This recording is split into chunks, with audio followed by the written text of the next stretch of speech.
লেগেছে ভারতের দালালরা, হুঁশিয়ার সাবধান। আপনার ইনুস আছে না, আপনার ইনুসি এখন ভারতের দালাল হইতেছে। আপনার ইনুসি এখন ভারত দালাল হইতেছে বাংলাদেশে থেকে ভারত। হ্যাঁ, পাকিস্তানের দালালেরা থাকো থাকো থাকো, পাকিস্তানের দালাল সময় আসতেছে, পাকিস্তানের দালালেরা আর ছাড় দিবে না। মুক্তিযুদ্ধের পক্ষের শক্তি আর কখনোই ছাড় দিবে না। এই পাকিস্তানের দালালদের বহুত ছাড় দেওয়া হয়েছে। যাই হোক, যা বলছিলাম, অজবরল 12 আপনাদের স্বাগতম। যে বিষয়টা আপনাদের এখন আমি উল্লেখ করতে চাই, প্রথমেই আমাদের মহামান্য আসিফ সার, মানে আসিফ নজরুল সারকে খুঁজে পাওয়া যাচ্ছে না। আপনারা পত্রিকায় বিজ্ঞাপন দেন, ফেসবুকে বিজ্ঞাপন দেন, তাকে আর খুঁজে পাওয়া যাচ্ছে না। কেন পাওয়া যাচ্ছে না? তাকে কি কেন খুঁজে পাওয়া যাচ্ছে না? যখন থেকে ভারতের বাদকে নিয়ে সমস্যা তৈরি হয়েছে, তারপর থেকে বাংলাদেশিদের একটাই বক্তব্য যে ভারতের সাথে এই বাদ চুক্তি নিয়ে তাড়াতাড়ি বা এই তিস্তা জল চুক্তি নিয়ে সমস্যার সমাধান করা উচিত। আজ থেকে 1 মাস আগে যখন ভারতের ভেতরে যখন বন্যায় ভেসে যায়, তখন সেই দেশের উগ্রবাদী মানুষ বলুন বা ভারত বিরোধিতাকারী মানুষগুলো বলুন, তারা বলেছিল বাদের সামনে বাদ দেবে। শুধু এখানে কিন্তু সেই সমস্ত অশিক্ষিত লোকগুলোর এই কথা ছিল না, এর সাথে সেই সমস্ত বুদ্ধিজীবী বা সেই সমস্ত হাই এডুকেটেড ব্যক্তিগুলো ছিল যারা না বুঝে শুনে ভারত বিরোধিতার সাথে যোগ দিয়েছিল বা ওই টাইপের কথা বলেছিল। কিন্তু এই সমস্ত ব্যক্তিদের শেখ ফরিদা এমন ভাবে বলে দিয়েছে যেটাতে আমি বললে আপনাদের বা ওদের খারাপ লাগতে পারে, কারণ আমি তো যেহেতু একজন ইন্ডিয়ান, সেই হিসাবে ওদের বললে খারাপ লাগাটা স্বাভাবিক। কিন্তু উনি যখন ওনার দেশের লোকেদের সঠিক সত্যটা তুলে ধরে আর যে মেন পয়েন্টগুলো তুলে ধরে, সেটা শুনে হয়তো ওদের পিছনে অনেক জ্বলবে। চলুন বন্ধুরা, বর্তমান সময়ে আপনারা জেনে নিন শেখ ফরিদা বাংলাদেশের যেভাবে বাঁধের বিরুদ্ধে বাদ না দিয়ে তারা যেভাবে শুয়োরের বাচ্চার মতো প্রোডাকশন দিচ্ছে, সেগুলোকে বন্ধ করার আহ্বান জানিয়েছে। চলুন দেখে নিন শেখ ফরিদা কি বলছে, ভিডিওটিকে শেষ পর্যন্ত দেখুন। তাকে কি এনুস গং মুখে কলু পেটে দিয়েছেন? তা না হলে যে আসিফ সার সারাদিনই আমার মতো কেসার মেসার করেন, সেই আসিফ সার এখন নীরব, তাকে খুঁজে পাওয়া যাচ্ছে না, কি পালিয়ে গেল? আমরা জানি না তিনি পালিয়ে গেছেন কিনা। অবশ্য পালাবে। এই সমন্বয়ক গং এনুস মিয়ার যে যত শিষ্য আছে, এই হেফাজতে পাকিস্তানি শিষ্য এবং চিঙ্কুবাম সহ যারা তার তথাকথিত অবৈধ সরকার, এটা সরকার আমি বলতে রাজি না, অবৈধ কিসের সরকার? এটা অবৈধ সরকারও না, মাঝখান থেকে একটা এনুস কে, হুইজ এনুস, তার এই যে জোর, এটা একটা দখলবাজি করে রাখছে, জমি দখল যেমন করে তিনি সরকারি পদ দখল করেছে। না এরা সংবিধানে এরা স্বীকৃত, না আন্তর্জাতিক, কিচ্ছু না, কোনো এই নাই। মানে একটা দলিলের তো সিএস আর খাজনা পর্চা লাগে, কিছুই নাই, নাথিং এলস। তাই এদের সরকার, অবৈধ সরকার বলতে আমার লজ্জা হয়, ঘৃণা হয়। তাই যে বিষয় ছিলাম, আসিফ স্যারকে খুঁজে পাওয়া যাচ্ছে না। আবার যে ইলু শিকদার নামে একজন মহিলা আছে, তিনি গেঞ্জি গায়ে আসেন, তিনি খুব চমৎকার কথা বলেছেন, একটু বিশ্রী শোনা যায়।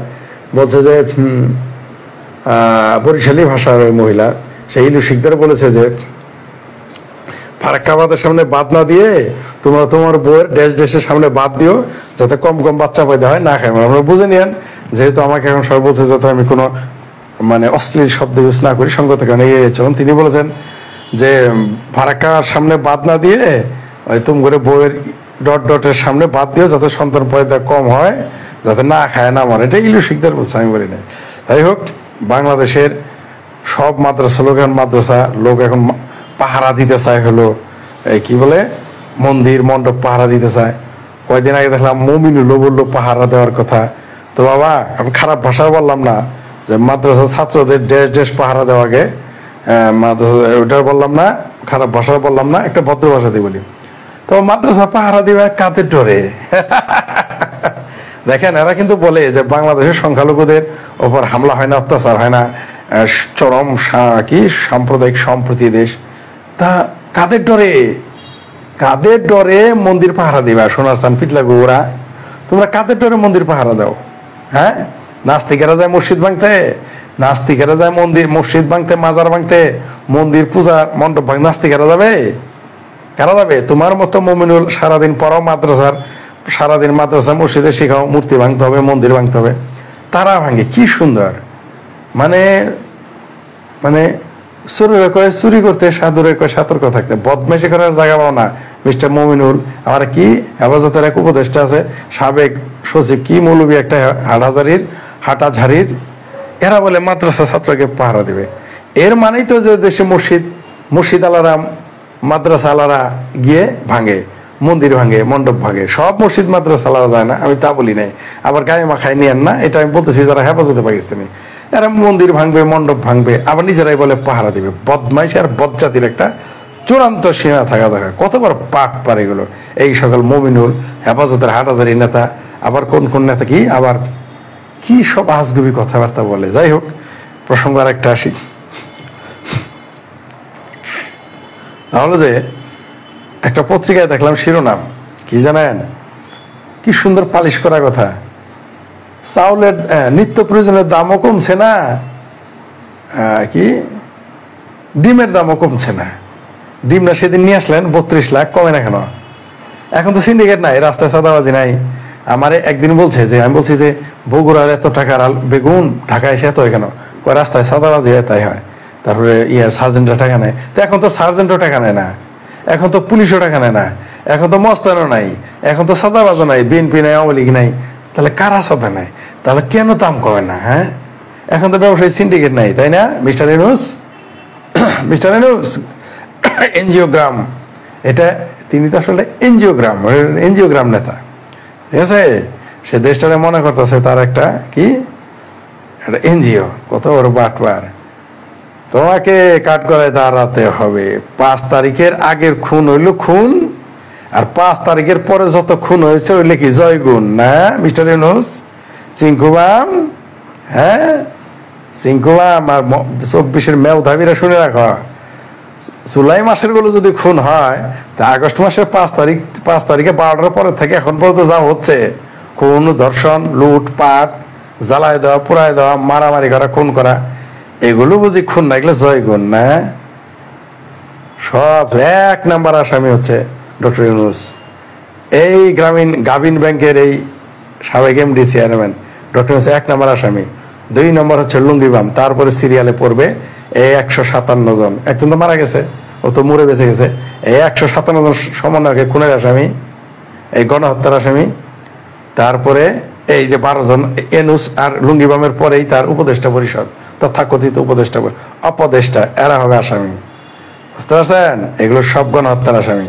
দোয়া করি আল্লাহ তাদের হায়াত দারাজ করুক, আল্লাহ তাদের আরো বেশি দিন বাঁচায় রাখুক। তা না হলে এগুলো পাওয়া যাবে না জেলে ওঠানোর জন্য। এরা যদি দ্রুতই মারা যায়, যে একটা মারা গেছে কম বয়সে, ওটা তো বাইসে গেছে, মরে যায়। 157 জন সবগুলো গণহত্যার আসামি হবে, ঠিক আছে? গণহত্যার আসামি কাকে গণহত্যা বলে? আমরা তো কতজন মারা গেছে জুলাই মাসে, আমার পরিচিত কয়েকজন ছাত্রছাত্রী বলছে এতজন মারা গেছে, এত 15 জন মারা গেছে, 20 জন আছে। 5 তারিখের পরে যে শত হাজার মারা গেল, সেই হিসাব কে দিবে? ও আগের গুলো জান, এগুলো কি? এগুলো জান না? হ্যাঁ, সিংকু বাবারা বহুত উজাইছ জামাতিদের মতো। তোমাদের উজানিও থামবে একদিন। তোমাদের চিঙ্কুবামদের উজানি আগে ঠান্ডা করবে যারা মুক্তিযুদ্ধের পক্ষের। তোমাদের চেহারা ফাঁস হয়ে গেছে। তোমরা যে জামাতের সে জঘন্য চিঙ্কুবামেরা, তোমাদের ভিতরে যে কথা বদমাইশি, এইবার এই 5 তারিখ আমাদের খুব ভালো হয়েছে। আওয়ামী লীগের এই চেঁচা খাওয়া দরকার ছিল।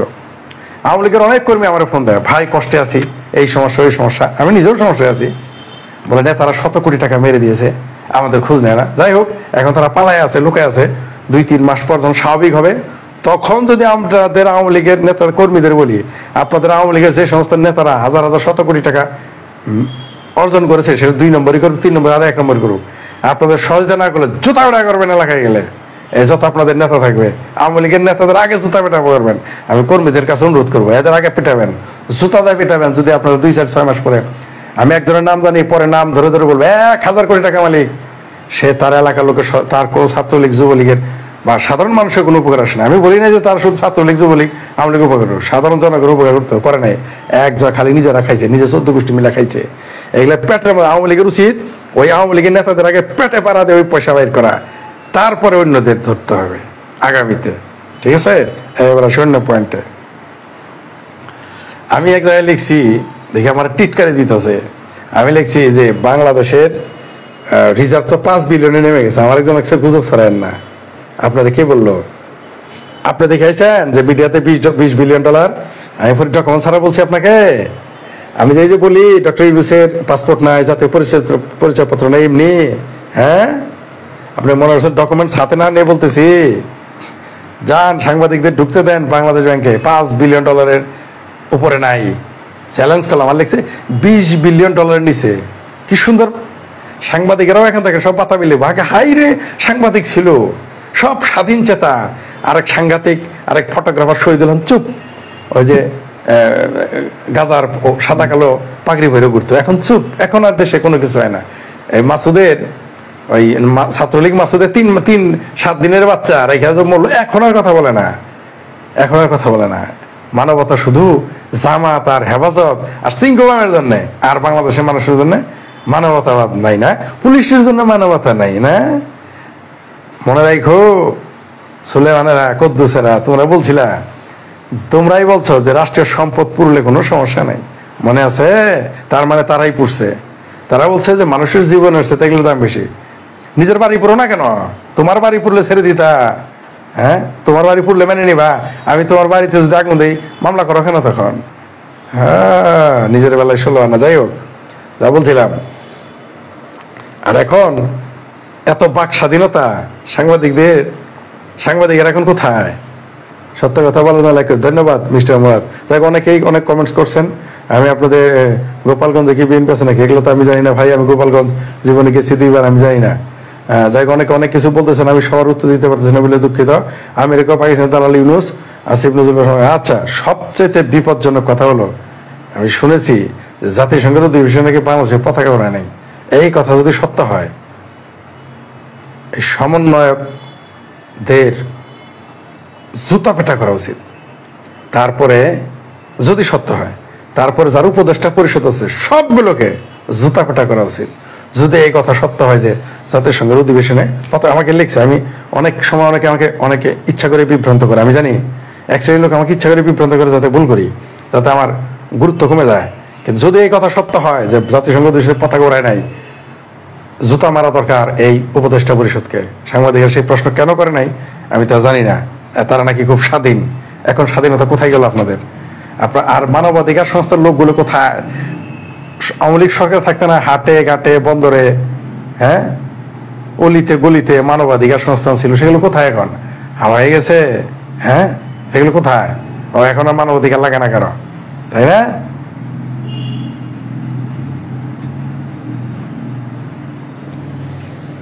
সরকার পতনে ছাত্র ইউনিয়নের ভূমিকা কিছু, হ্যাঁ, এগুলো তো আগে ছাত্র ইউনিয়ন ছিল রাশিয়ার মধ্যে, এখন অর্ধেক সিংকোবাম হয়ে গেছে। ছাত্র ইউনিয়ন অর্ধেক সিংকোবাম। এই শহীদুল গং, তারপরে আরেকটা গেছে ফরদ মজার, এরা টাকা পয়সা দিয়ে তারা চাকরি লোক দেখে এদেরকে আস্তে আস্তে সিংকোবাম বানাই ফেলছে। এর ভিতরে লাল পতাকা ঠেকেছে। এই চিংকোবামেরা ছাত্র ইউনিয়নে ঢুকে গেছে, ঢুকে অর্ধেক। আর এমনিতে ছাত্র ইউনিয়ন পড়ে না, পড়ালেখা বাদ দিয়ে দিছে। এরা ওই যে উস্তাদে কি গেছে তাই শুনে ছাত্র ইউনিয়ন কয়েক ভাগ হয়ে গেছে। তাই ছাত্র ইউনিয়ন টোটালি এখন চিংকোবাম হয়ে গেছে। টোটালি প্রায়, মানে ছাত্র ইউনিয়নের 70-80% এখন চিংকোবামদের দলে যোগ দিছে। এরা নিজেরা মনে করে যে কত বুদ্ধিমান, জীবনে একবারও কমিউনিস্ট ম্যানিফেস্টো করে না। আমি বলি নাই, কিন্তু কে বলছে জানেন? খোঁজ নিয়েন কারা বলছে। আপনাকে বিরক্ত দিব না।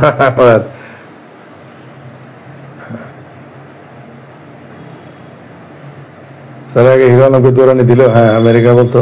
হ্যাঁ, thank you very much. Farhad Tanzim ফাইন কথা মনে করছেন।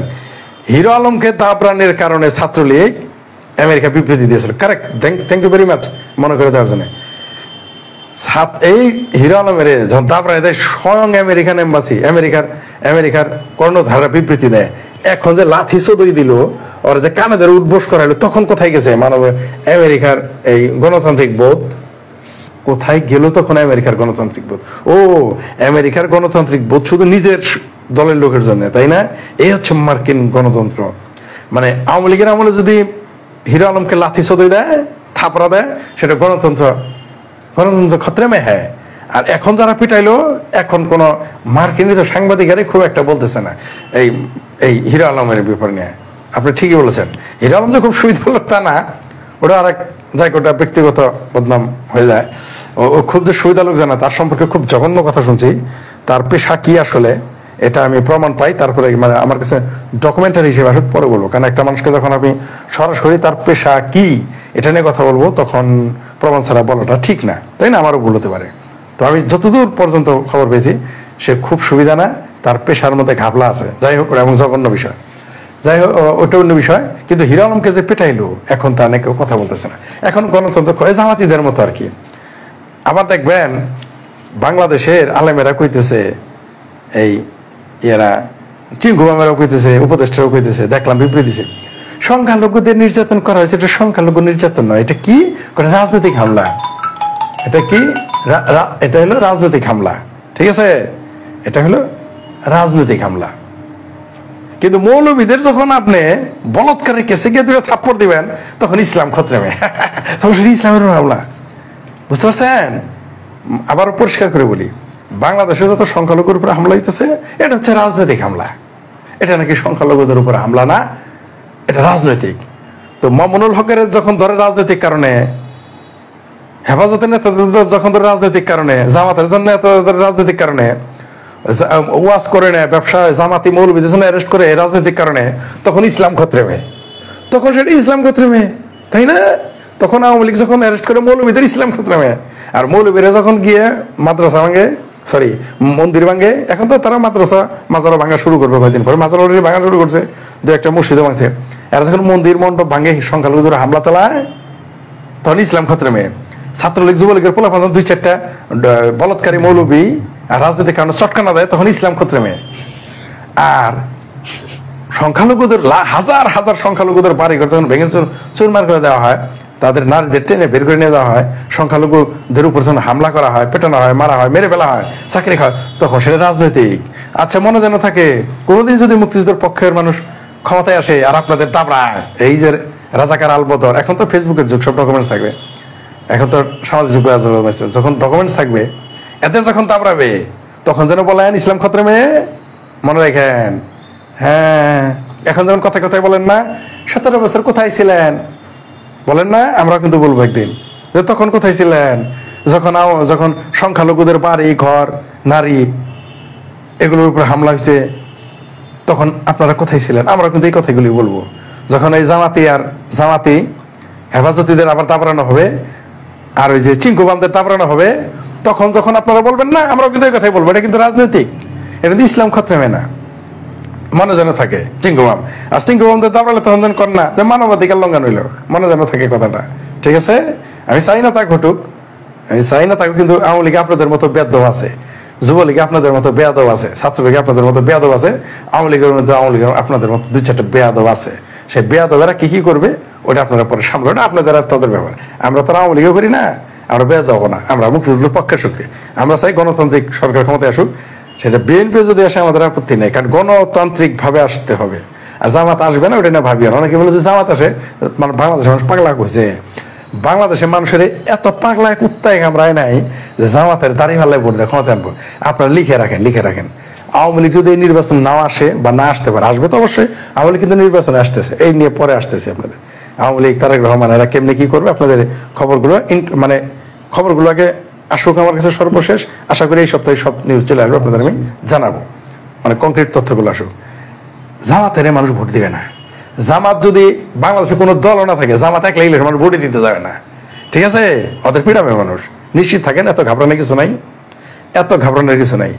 আর মাশাআল্লাহ মাজার আলাদা না, জামাতিদের লাইথে বঙ্গোপসাগর পেলাই দিয়ে আসবে।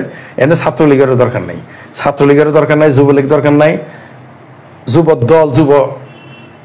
ছাত্র দল নাই, এগুলো মাজার আলাদা আছে না, এরা দেখবে চুলের মুঠি ওয়াহাবিদের ধরবে আর পিএল দিয়ে বঙ্গোপসাগর পার করে দেবে। এটা নিয়ে আমাদের চিন্তা করার দরকার নেই, ঠিক আছে? এটা চিন্তা করার দরকার নাই, জাস্ট অপেক্ষা করেন। হজবর লম্বা হয়ে গেলো, এত লম্বা করি না এই পর্বগুলো। আর একটা জিনিস বলে শেষ করে দিই, হ্যাঁ, এখনই তো কল দিবা, দেখতেছো লাইভ আছে, এখনই কল দিবা, এটাই তো তোমার কাম। অ্যাটেনশন নষ্ট হয়ে গেল।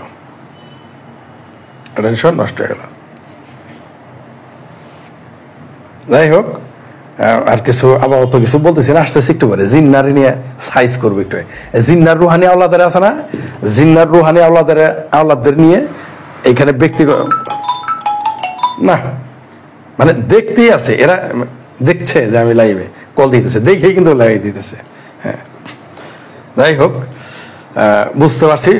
হোয়াটসঅ্যাপ সব ব্লক করে দিতে হবে, হোয়াটসঅ্যাপে মেসেঞ্জার সব ব্লক করে, এই ডিস্টার্বেন্স গুলোকে ব্লক করে দিতে হবে, এছাড়া উপায় নেই।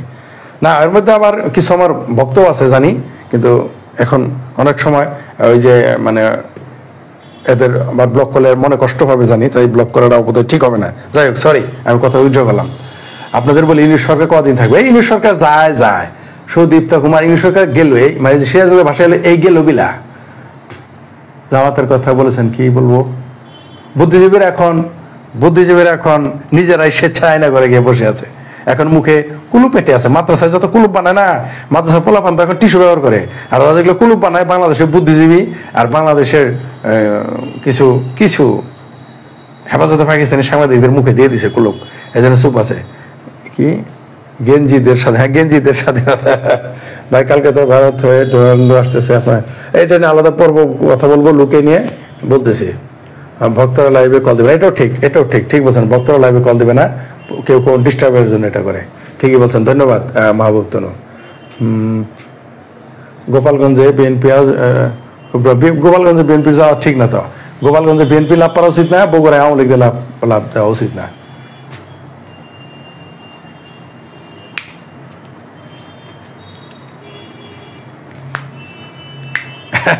ফাইন বলছেন বাতি গেল, 3 মাস আছে, আমারও তাই মনে হয়। পিনাকি বলেছে, হ্যাঁ সিপিবি কমিউনিস্ট ম্যানিফেস্টো ছিল গোটা রকম, ঠিক। আরে কমিউনিস্ট ম্যানিফেস্টো বলে চিঙ্গু বাম হয় কেমনে? কমিউনিস্ট ম্যানিফেস্টো পড়লে আবার চিঙ্গু বাম হয় কেমনে? পৃথিবীর কোনো ব্যক্তি চিঙ্গু বাম হইতে পারবে না কমিউনিস্ট ম্যানিফেস্টো বলে। কমিউনিস্ট ম্যানিফেস্টো বলে কিন্তু বলতে পারে মৌলবাদীদের পক্ষে নেয়, কোনো মৌলবাদীর পক্ষ নিতে পারবে না। এরা দেখবেন যে একটা শ্রেণীর মৌলবাদীর পক্ষে দালালি করে সারা দুনিয়া ব্যাপী, একজনের কমিউনিস্ট ম্যানিফেস্টো না। অরিজিনাল যারা কমিউনিস্ট ম্যানিফেস্টো পড়ে তারাই জেনুইন কমিউনিস্ট, এগুলো সব ভুয়া, উদ্দেশ্য প্রণোদিত। এরা অন্য দল না করতে পারে, ওইটা করে, বুঝতে পারছেন? আমারও বললেন না যে আমি অন্য দল না করতে পারি, জি না, আমি সরকারি দল বাদ দিয়ে এসে ছাত্র ইউনিয়ন করছি, তাই আমার বেলায় ওই হিসাব খাটবে না, আমার বেলায় ওইটা খাটবে, আমার যারা চিনে তারা জানে। প্যানিক ভট্ট মানে এমন না যে বিরোধী দলে যাওয়ার পর আছি, সরকার দল ক্ষমতায় থাকার সময় আমি আমার আদর্শগত কারণে আমি আমার ছাত্র সংগঠনে পরিবর্তন করছি, কোনো লোভ লালসা না, আদর্শগত কারণে ছাত্র ইউনিয়নে যোগ দিছি। যাই হোক, হ্যাঁ, তবে কমিউনিস্ট ম্যানিফেস্টো পড়ি, তাই ওদের সাথে আমার মিলবে না।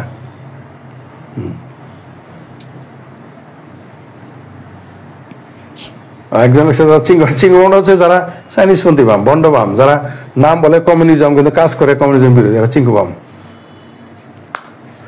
মুফা বলেছে শেখ হাসিনা দেশে আসলেন, এটা ভুল কথা। মুফা এটা শোনেন, মুফাসুল ইসলাম ভাই সম্পর্কে মন্তব্য না করাই ভালো, কারণ এই সকালে কয়েকটা, বিকালে কয়েকটা, দুপুরে আমি তার সম্পর্কে কোনো মন্তব্য করবো না, আমি কোনো মন্তব্য তার সঙ্গে করবো না। ভারত থেকে এসেছি, দেখছি আপনার আলোচনা ভালো, থ্যাংক ইউ সত্যজিৎ দাস, আপনি ভারত থেকে দেখছেন, থ্যাংক ইউ বুলবুল তালুকদার ভাই, আপনাকে অসংখ্য ধন্যবাদ বুলবুল ভাই।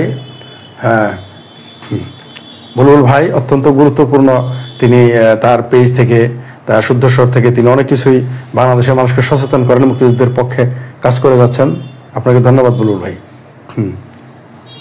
সালাম। তাজ হাসমি সেনাপ্রধানকে হুমকি দিব? তাজ হাসমিটা কে? ও বিদেশ থেকে কি হুমকি দিব না দিব এগুলো নিয়ে, এই সমস্ত। তাজ হাসমি তো একটা রাজাকার, ওষুধ চাইলে মামলা খেতে, হ্যাঁ, তা তো এই জন্য তো আসবে না। পিনাকি কেন আসবে না নিজেই বলছে। আচ্ছা, ধন্যবাদ আপনাদের সকলকে।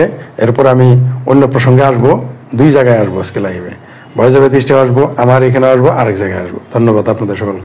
বন্ধুরা, আশা করি যদি ফরিদদার এই ভিডিও ক্লিপটিকে এতদূর পর্যন্ত দেখে থাকেন তাহলে অবশ্যই আপনাদের ভালো লেগেছে, কেননা উনি যে সমস্ত কথাগুলো বলেছে সেগুলো একদম সঠিক। হ্যাঁ, কেননা উনি তো এরকম টাইপের বলেই থাকে, প্লাস যদিও উনি আগে কিছু স্ল্যাং ল্যাঙ্গুয়েজকে ইউজ করতো, বাট এই টাইমে করে না, উনি কিন্তু সেগুলোকে ভালোভাবেই বলে। কিন্তু উনি যে সমস্ত কথাগুলো বলেছে সেটা একদম কিন্তু সঠিক।